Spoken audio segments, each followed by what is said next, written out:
What's up, everybody? I'm here again with Zach, and today we are going to talk about, are the interest rates rising here in Toronto in 2022, and what the difference between variable and fixed is, and what's better for you.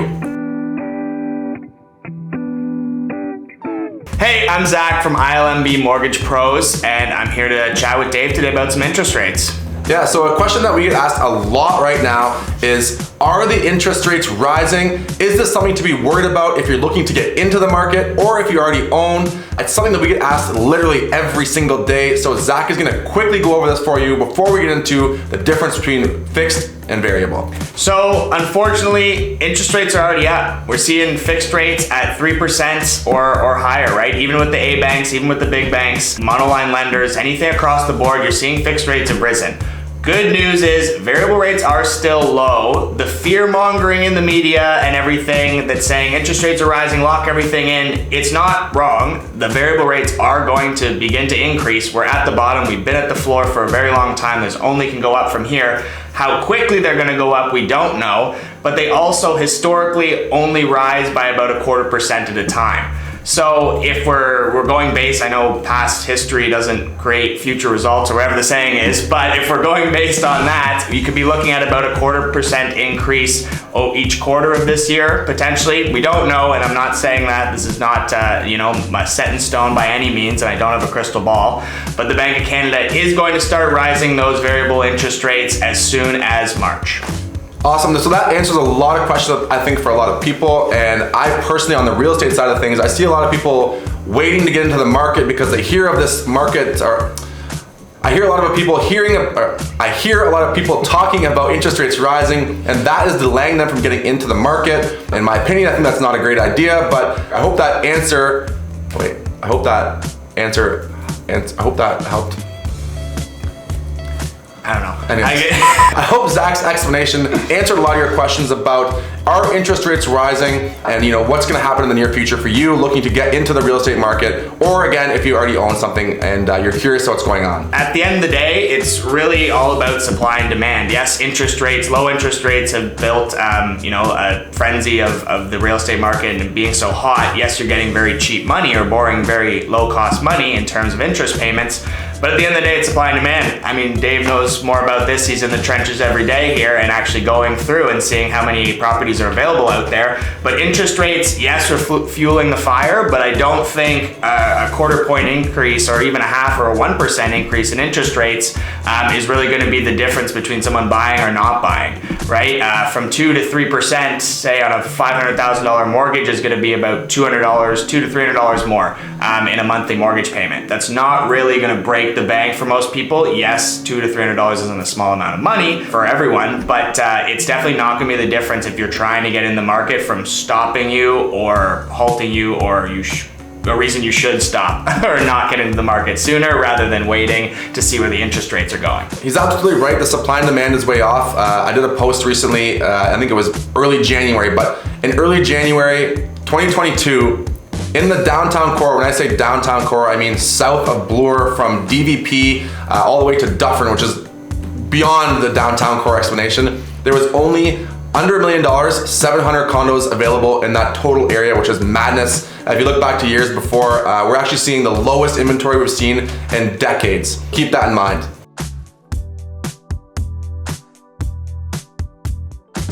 Okay, so I'm actually gonna go into detail about fixed, variable, and adjustable rate, because those two terms, variable and adjustable, do get thrown interchangeably a lot when people are shopping for a mortgage.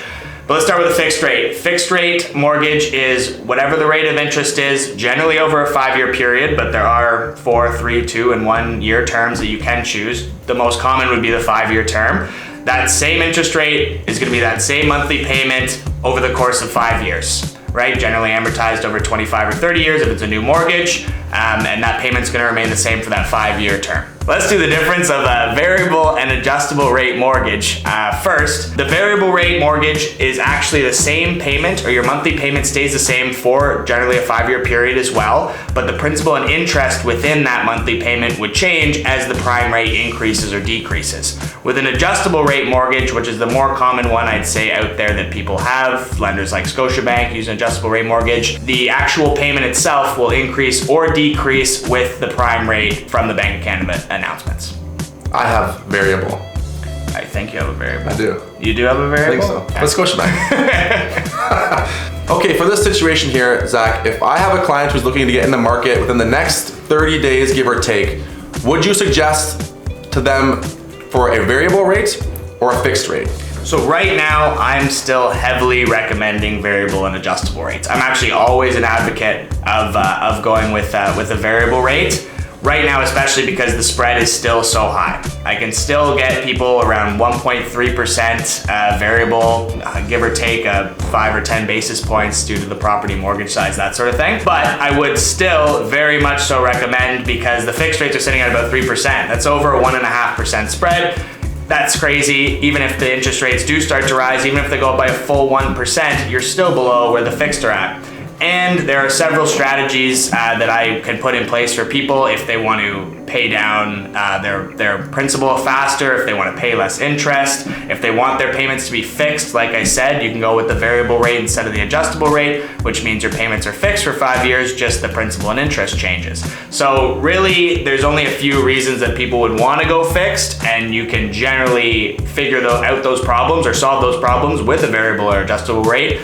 People just aren't educated in this. So I always have that chat with my client. Now, the only time that maybe not the only time, but one of the only times that I would recommend that they do go with a fixed, if they are like just people that would lose sleep over having a variable, just in their minds, they're like, I can't do it. It's gonna go up, it's gonna go down. Like, if that's the case, that's not worth it. You wanna be, confident in your finances. I'm here to guide you, obviously. But in my opinion, variable and adjustable right now all the way, and in general, really.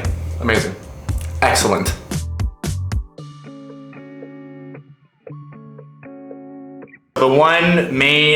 The largest benefit that I would always express to clients is, with a variable rate mortgage, if you ever need to break your mortgage, you sell the property, you want to refinance, you want to change anything about it, it's only ever 3 months interest is the penalty when you have a variable or adjustable rate mortgage. When you have a fixed mortgage, and I'm sure you might have heard the horror stories out there, someone sells or they need to move or they get divorced, something happens in their life, they have a $20,000, $30,000, $40,000 penalty to break that fixed mortgage. So it's always going to be cheaper to make a change in their mortgage. And generally, even though 5-year term is the most popular of the mortgage term choice, I think it's about 3.8 years is the average life of a mortgage. So you're not definitely, but you're more likely to break that before that 5-year term. So why not have that sort of assurance that you're not going to have that crazy penalty when you do that? Another reason that I would always recommend the variable rate, if you are thinking about investing or building a real estate portfolio, right? I specialize in